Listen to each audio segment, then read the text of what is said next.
Hi, sweeties. My daughter made this delicious okonomiyaki, which is a savory Japanese cabbage pancake, and it was delicious. Oh, check it out and please subscribe. Go ahead. What are we making? Okonomiyaki. What's that? It's like a Japanese kind of pancake, a savory I don't really know how to explain it. Okay, looks good to me. Cool.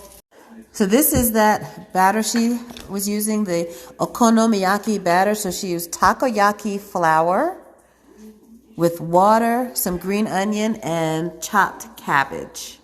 Okay, yeah. Now what you gonna do? I'm gonna put bacon on it. Bacon. Put bacon on it. Put some bacon on it.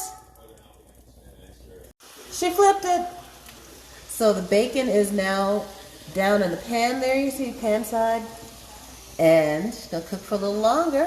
Then we're gonna have okonomiyaki. Look at this.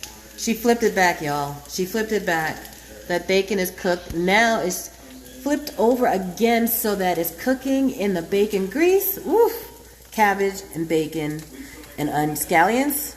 The okonomiyaki flour and the glaze are available on Amazon. I'll put a link in the description box so you can check that out. And I believe they are made here in the USA. Please subscribe and have a delicious day. I originally recorded this for my Instagram stories, but it was such a good recipe that I wanted to share it here on YouTube. So here it is. Now you can add shrimp into this. The original recipes usually call for pork belly, but we didn't have that. We had bacon and it was fantastic. You can add shrimp in here, pretty much anything you want. Normally it's topped with bonito flakes and mayonnaise, but we didn't have all that, and frankly, I thought it was delicious just like this. So if you think it's a tasty treat like I do, give it a try.